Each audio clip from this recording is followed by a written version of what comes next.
उत्तराखंड में चारधाम यात्रा को लेकर श्रद्धालुओं का जोश बरकरार। अब तक 23 लाख से ज्यादा भक्तों ने दर्शन किए।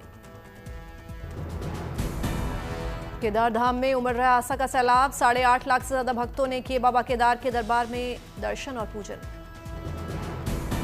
बद्रीनाथ धाम में भक्तों के पहुंचने का सिलसिला जारी। अब तक करीब 7 लाख श्रद्धालुओं ने बद्री विशाल के दर्शन किए। यमुनोत्री धाम में भक्तों का आंकड़ा 4,10,000 के पार। गंगोत्री धाम में 3,37,000 श्रद्धालुओं ने हाजिरी लगाई। हेमकुंड साहिब में दर्शन को लेकर भक्तों में उत्साह। अब तक करीब 53,000 भक्तों ने हेमकुंड साहिब में टेका मत्था। श्रीनगर कटरा के बीच वंदे भारत की नियमित सेवाएं आज से शुरू। 536 यात्रियों के साथ रवाना हुई वंदे भारत ट्रेन। यात्रियों में खुशी और जबरदस्त उत्साह। श्री माता वैष्णो देवी कटरा से श्रीनगर का सफर सिर्फ 3 घंटे में होगा तय।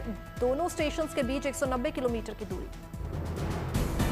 श्रीनगर कटरा रूट पर चलेंगी 2 जोड़ी वंदे भारत ट्रेनें। हफ्ते में 6 दिन होगा संचालन। प्रति यात्री 700 रुपए किराया। वंदे भारत ट्रेन में सुरक्षा के कड़े इंतजाम। ट्रेन में अत्याधुनिक हथियारों से लैस 10 कमांडो के साथ पुलिसकर्मियों की भी तैनाती। सीसीटीवी कैमरे से पैनी नजर। कटरा श्रीनगर रूट पर पहली वंदे भारत में कपल ने ट्रेन में मनाया बेटे का जन्मदिन। केक काटकर ट्रेन में की बर्थडे सेलिब्रेशन। देश भर में धूमधाम से मनाई जा रही है ईद। त्याग और बलिदान का पर्व है बकरीद। दिल्ली की जामा मस्जिद में ईद की नमाज अदा की गई। लोगों ने एक दूसरे को बकरीद की बधाई दी। बकरी ईद पर भोपाल की ईदगाह में हजारों की संख्या में लोगों ने पढ़ी नमाज। एक दूसरे को दी बकरी ईद की मुबारकबाद। श्रीनगर की मस्जिद में लोगों ने ईद की नमाज अदा की। घाटी में अमन और शांति के लिए दुआ मांगी। गोरखपुर में बड़ी संख्या में लोगों ने ईद की नमाज पढ़ी। एक दूसरे को बकरी ईद की मुबारकबाद दी। ईद अल अजहा पर्व पर कानपुर के मकरजी ईदगाह पर नमाज अदा की गई। लोगों ने एक दूसरे को बकरी ईद की बधाई दी। अलीगढ़ में भी मस्जिद में ईद पर बड़ी संख्या में लोगों ने पढ़ी नमाज। लोगों ने एक दूसरे को बकरी ईद की मुबारकबाद दी। संभल में कड़ी सुरक्षा के बीच लोगों ने ईद की नमाज अदा की। सुरक्षा व्यवस्था को लेकर कड़े इंतजाम किए गए। वाराणसी की जामा मस्जिद में बड़ी संख्या में लोगों ने ईद की नमाज पढ़ी। शांति, सद्भाव और सौहार्द की कामना की। अजमेर में ईद अल अजहा की नमाज अदा की गई। लोगों ने एक दूसरे को बकरी ईद की बधाई दी। जयपुर में भी ईद की नमाज पर मस्जिदों में दिखी रौनक। लोगों ने एक दूसरे को दी बकरी ईद की मुबारकबाद। जम्मू में ईद की नमाज के लिए मस्जिदों में उमड़ा सैलाब। लोगों ने घाटी में अमन और चैन की दुआ मांगी। पटना में लोगों ने मस्जिदों में पढ़ी नमाज। सुरक्षा व्यवस्था को लेकर कड़े इंतजाम किए गए। मुंबई की माहिम दरगाह में भी लोगों ने ईद की नमाज अदा की। लोगों ने एक दूसरे को बकरी ईद की मुबारकबाद दी। तिरुवनंतपुरम में कड़ी सुरक्षा के बीच ईद की नमाज पढ़ी गई। शांति और सौहार्द का संदेश दिया गया।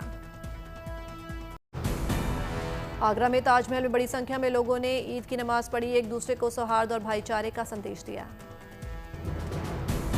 बीजेपी नेता मुख्तार अब्बास नकवी ने लोगों के साथ दिल्ली में ईद की नमाज अदा की। नकवी ने लोगों को बकरीद की बधाई दी। बीजेपी नेता यासिर जिलानी ने दिल्ली की जामा मस्जिद में पढ़ी नमाज। जिलानी के साथ बड़ी संख्या में लोगों ने नमाज अदा की। कोयम्बटूर में ईद की नमाज के लिए लगा लोगों का तांता। अमन, शांति और तरक्की की कामना की। गुवाहाटी में भी ईद पर छाई रौनक। लोगों ने नमाज अदा कर बकरीद की मुबारकबाद दी। बकरीद को लेकर दिल्ली में कड़े सुरक्षा इंतजाम। जामा मस्जिद से लेकर हर चौराहे पर पुलिस तैनात। बकरीद को लेकर नोएडा पुलिस हाई अलर्ट पर। सुरक्षा व्यवस्था को लेकर चाक चौबंद व्यवस्था। मुरादाबाद में भी बकरीद को लेकर बढ़ाई गई सुरक्षा व्यवस्था। पुलिस प्रशासन ने ईदगाहों पर निकाला फ्लैग मार्च। बकरीद पर शांति बनाए रखने के लिए अमरावती से अकोला तक भारी पुलिस बल तैनात। पुलिस ने शहर के प्रमुख मार्गों पर निकाला रूट मार्च। लखनऊ में बकरीद पर पुलिस ने किया फ्लैग मार्च। संवेदनशील इलाकों को लेकर प्रशासन अलर्ट। ऑपरेशन सिंदूर के बाद पहली बार एक मंच पर साथ होंगे मोदी और ट्रंप। कनाडा के पीएम ने फोन पर G7 सम्मेलन का न्योता दिया। 15 जून से समिट। पीएम मोदी बोले मुलाकात के लिए उत्सुक। धर्मशाला में बीजेपी सांसद अनुराग ठाकुर का राहुल गांधी पर निशाना। कहा, राहुल का बयान दुर्भाग्यपूर्ण, पाकिस्तान को मजबूत करने वाला बयान देते हैं राहुल। राहुल गांधी के नरेंद्र आत्मसमर्पण वाले बयान पर बोली सुप्रिया सुले, आंतरिक सुरक्षा को लेकर बहुत सारे मुद्दे हैं, संसद सत्र के दौरान इन सभी मुद्दों पर करेंगे चर्चा।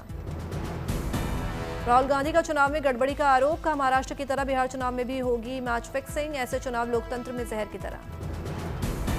राहुल गांधी के क्राइम कैपिटल वाले बयान पर बिहार में घमासान। डिप्टी सीएम सम्राट चौधरी का पलटवार। अपराध को मिलती रही कांग्रेस से शेयर। हाजीपुर में तेजस्वी यादव के काफिले को ट्रक ने मारी टक्कर। हादसे में बाल बाल बचे तेजस्वी यादव। मधेपुरा से पटना लौटते वक्त चाय पीने रुके थे तेजस्वी, तब हुआ हादसा। 3 सुरक्षा कर्मियों को लगी चोट।